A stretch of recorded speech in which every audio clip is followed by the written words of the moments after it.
The word awareness is meaningful only in context of the word consciousness.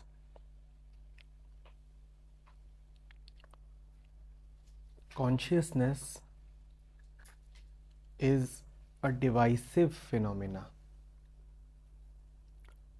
To be conscious of something is to be something and know the other thing. Consciousness is always in duality. You always say, I am conscious of something.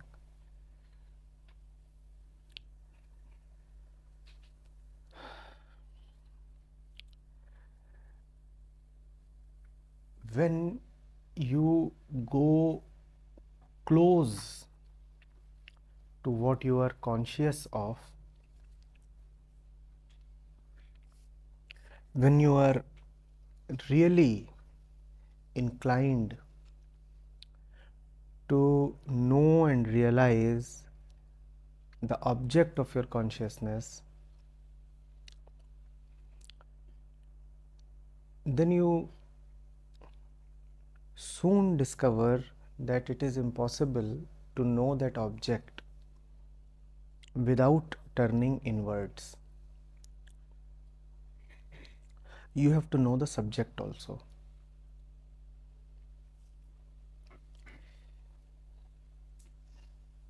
The more you want to know the object, the more you have to turn towards the subject.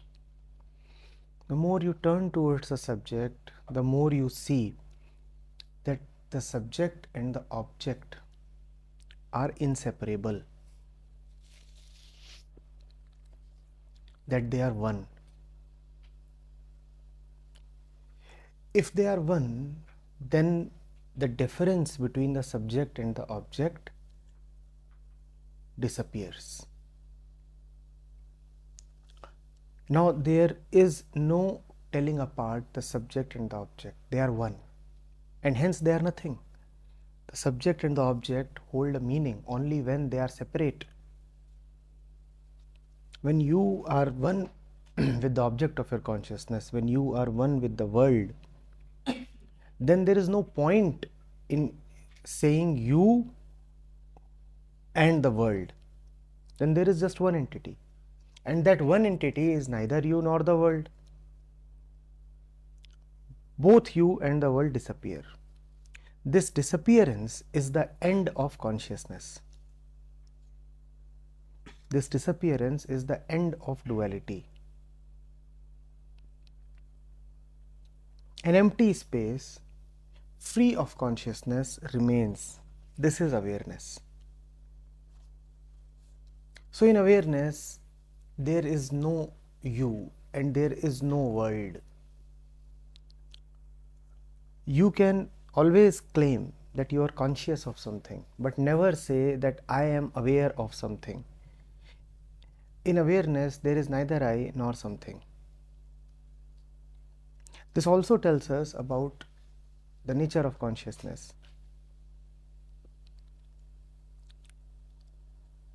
The more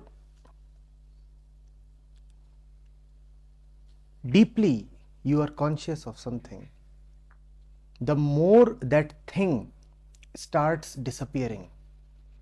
Now this is contrary to the popular perception. What happens is that the more we say that we are conscious of something, the bigger it becomes an image in our mind. Reality is different. As the level of consciousness increases, the world starts getting more and more hazy. The boundary line between you and the world starts getting blurred.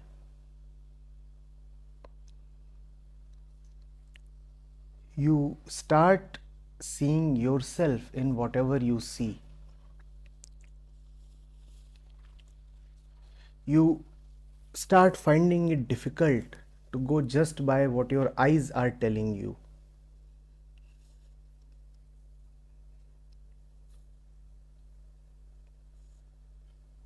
An alternate starts emerging.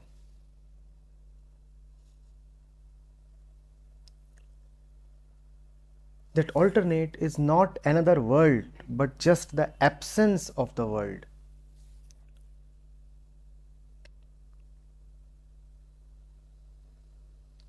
So, in some sense, as consciousness heightens, it disappears. As consciousness rises, it also sublimates. Sublimates not only in the sense of achieving a peak, but also in the sense of getting wiped off. It reaches a conclusion. Awareness is the highest point of consciousness. Awareness is when you are so acutely aware that there is left nothing to be conscious of, and there is left nobody who can be conscious. It is some kind of meta consciousness.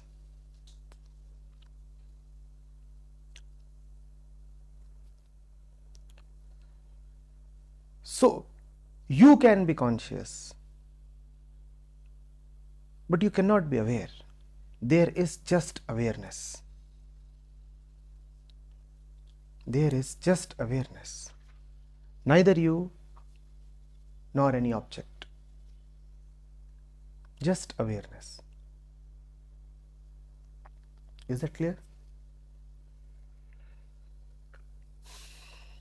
Similarly, the word understanding is relevant only in context of thoughts. What consciousness is to awareness, thoughts are to understanding.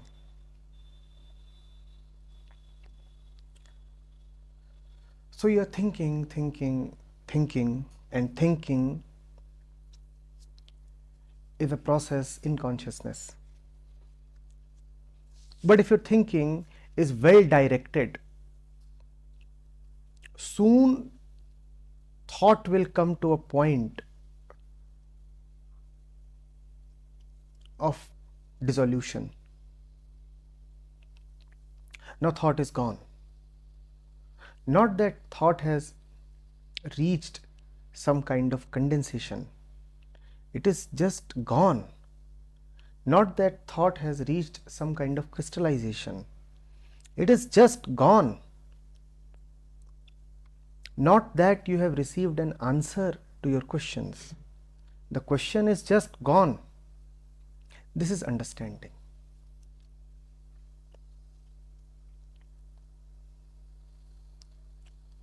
Getting it? Just like awareness, understanding can have no object. Just like awareness, it is not really correct to say that I understand this or that. Yes, in your normal everyday parlance, you would still sometimes say that I understood what you said. But deeply, you must know that understanding is not about having somebody's words or sentence as an object. In fact, try to bring that to your language as well, because language can be a source of so much of confusion. Catch yourself using these words improperly. You could say, I appreciate what you say, but never say, I understand. Use the word understanding with care.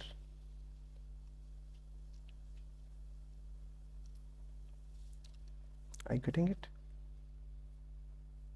Then there is intelligence and attention.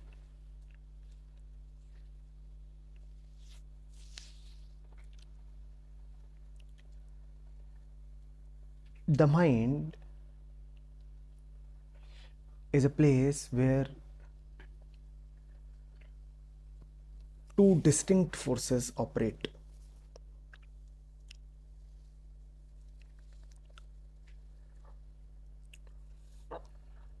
One is the force of unification, the force of oneness, which brings all the fragments of the mind to a common center. It is like a magnet attracting many tiny pieces, scraps of iron which are lying scattered. And there is a powerful magnet at the center which is attracting all those scattered pieces to one particular center. And then there is the force of division and fragmentation, which takes the different pieces away and away in multifarious directions. The mind is constantly split between these two forces. The force that unites the mind to the center is the force of attention. Opposite to this is the force of dissipation. And hence, attention, the word attention, holds any significance only in the presence of another word. Call it dissipation or distraction.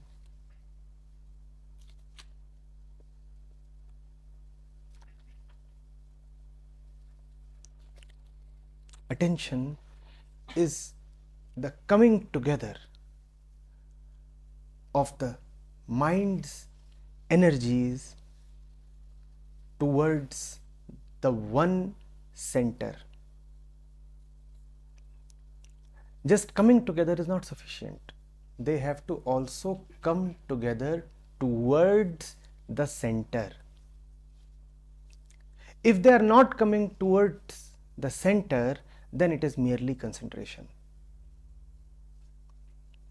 You can push your mind, you can channelize your energy towards any particular object. That cannot be called attention. That is merely concentration. Attention is when the fragments of the mind all get directed towards the center, and only the center. I am repeating.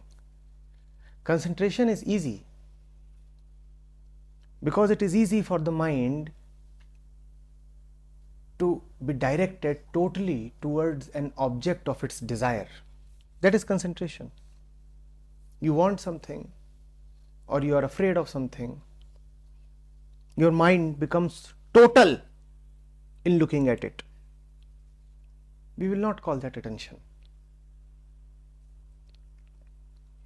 Attention is when the mind that is split, the mind that has come far away from the home, wants to return, when all these splinter elements of the mind want to get reunified and reunified at the center. That is attention. Are you getting it? So, when you just want to know about something, it is not attention. When you are really curious in your inquiry, that is also not attention. Attention is when you want to reach the utter depth and you would not stop at any point in between. Attention is when you say that I have to reach the very truth which is at the foundation of anything. Of course, attention will start with the fragment. So at the beginning of attention, there would be the process of thought and consciousness. And at the other end of the attention will be just silence and peace. Or you could say at the other end of the attention there would be simple understanding or awareness. Call it whatever you want to.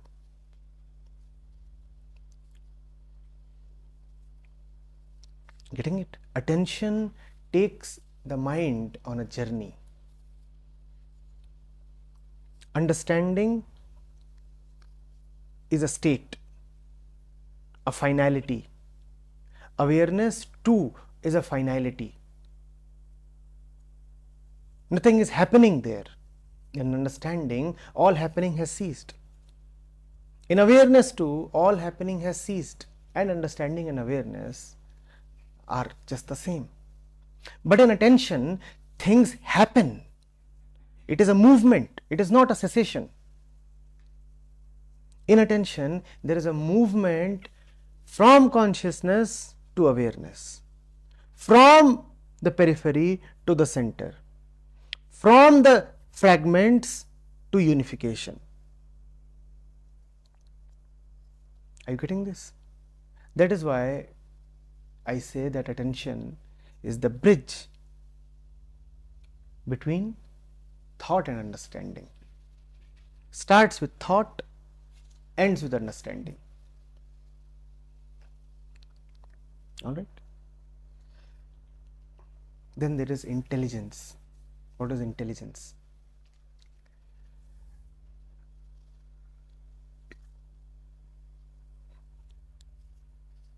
The mind, just as we said, is the field of the interplay between two forces, one of unification and the other of separation. Similarly, the mind can also be seen as the field of play between two forces, one of realization and the other of ignorance or illusion.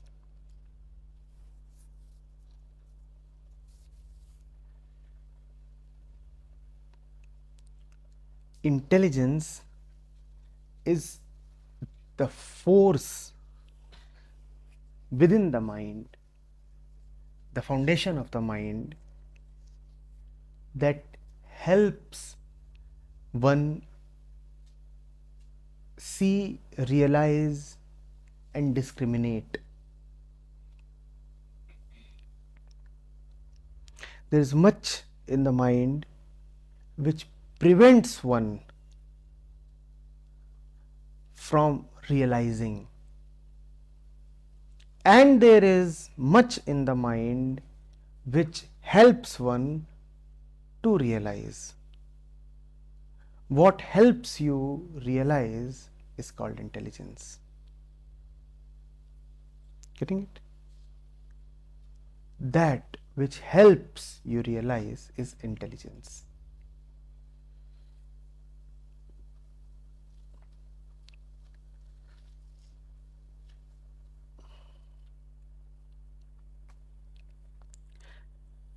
Anything we need to? Sir, Shankar जो फिर विवेक कहते हैं कि वही है intelligence, विवेक जो कहते हैं कि जो असली और नकली उसको Discrimination or discretion is just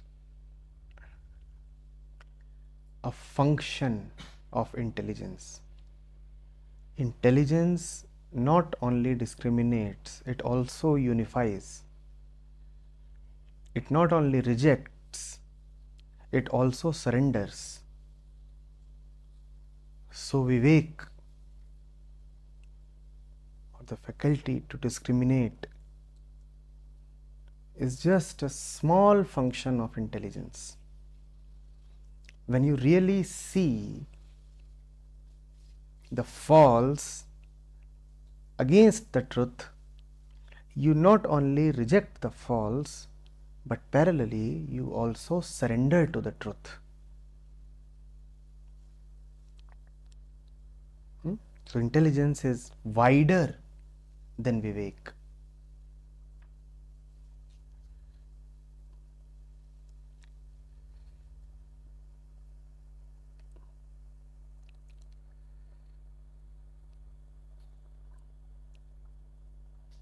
Or you could say that intelligence is Vivek expressed in its totality. It is the full and complete flowering of Vivek. Vivek would just mean that you are able to see light as different from darkness. Intelligence says, now that you have seen light, be light.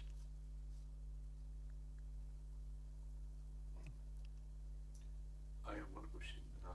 In the morning you mentioned that all is good, even if it is bad, you are not able to see the good. Then what is the need of this Vivek or intelligence? For whom is the need?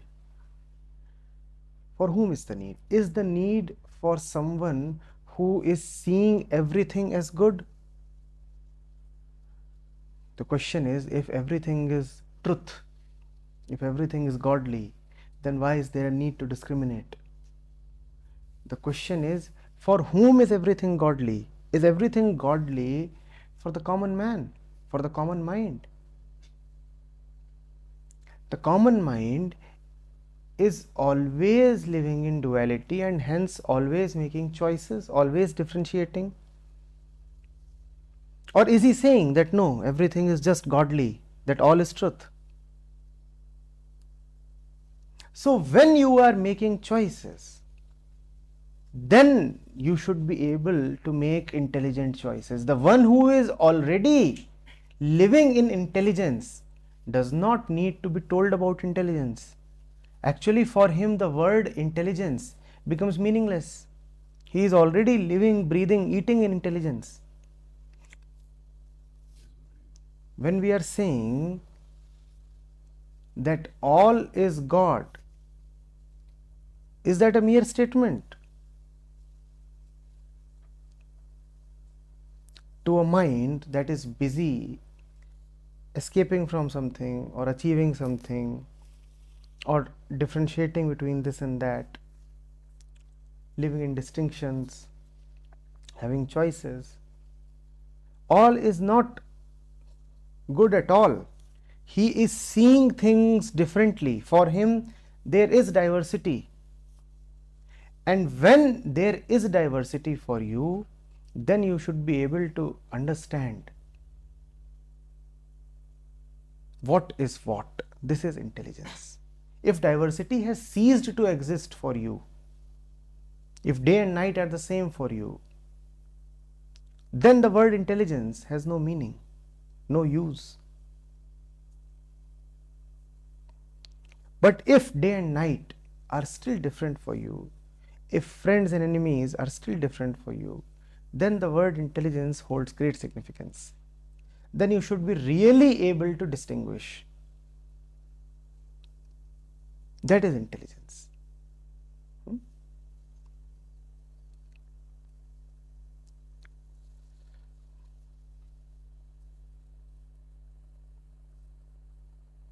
What is the foundation on which you distinguish? How do you distinguish?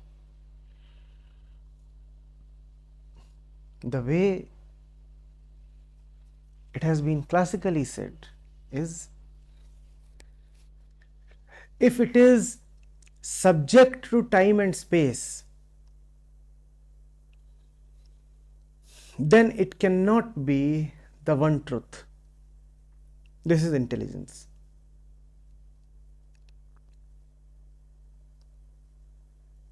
If it belongs merely to this world, and is not pointing to something beyond, then it is worthless. This is intelligence. This is the basis on which the intelligent mind makes its choices. And remember, we are only talking about those who are still making choices. If you are someone who is living choicelessly, then intelligence has no meaning for you. You are already home. But to the ones who are still making choices, this is how intelligent choices are made. Whenever you have to choose, just ask yourself, is this just of the world, or is it pointing to something beyond? With this, do I become peaceful? With this, does love arise in my heart? Love and peace are of the beyond, and they should be the determining feature of your choices. This is intelligence.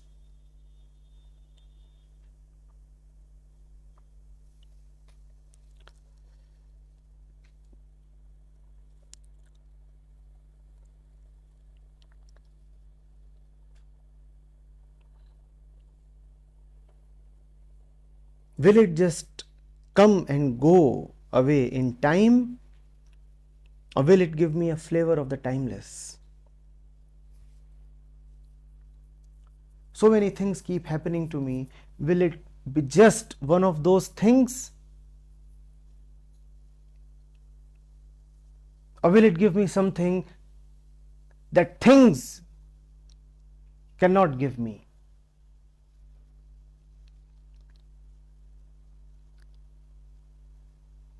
Will it just be an event within the normal run of my consciousness, or will it elevate the level of consciousness itself?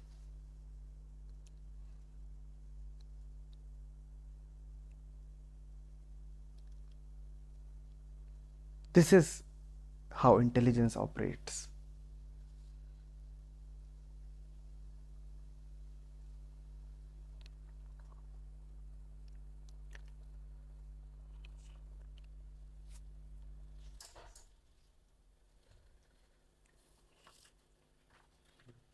I would like to ask one thing, that you said that we should be very careful with the language. What word can, as I can see that these four words actually refer to their most topmost stage or the point. So if not these words, then what can be used for awareness? That if I'm saying that I'm not aware, of course it is not in me that I can be aware, as in that the real essence. So what can replace it? What word? Conscious.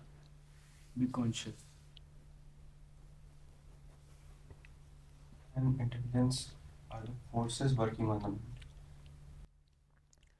You see, when you say attention, the context is of knowing.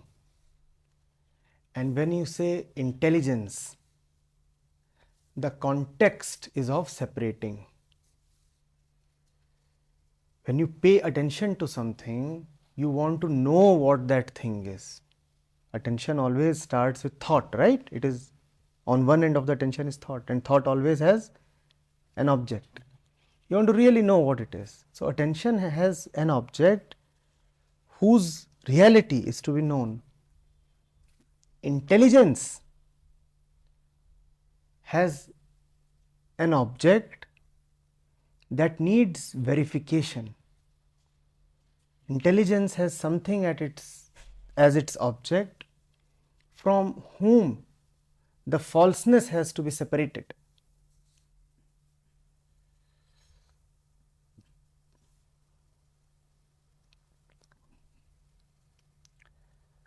Getting it? Just the difference of context. In which context are you using this word? right now when we say that we are attentive or we are aware, it is actually that we are just conscious of it. When you're listening to me, you need to be attentive. When you're looking at the world, you need intelligence. Is the difference between clearer? Sir, understanding and awareness as words then just cannot be used because when they are there, there is no one, there is no I. They cannot be used, including in this sentence. I understand is a wrong sentence. I understand can be said, and that would only mean I don't exist. So you can say I understand, but when you say I understand, then you should know the responsibility. To say I understand is a huge responsibility. It is akin to saying that I don't exist, I'm egoless. So it is with that seriousness that you should use this sentence.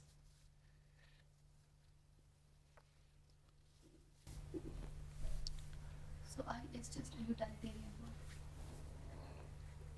word. Carrier, something to enable the formation of a sentence. Otherwise, you will just say understand and nobody will know what has been said. So, just to cope with the rules of grammar, you will say I understand.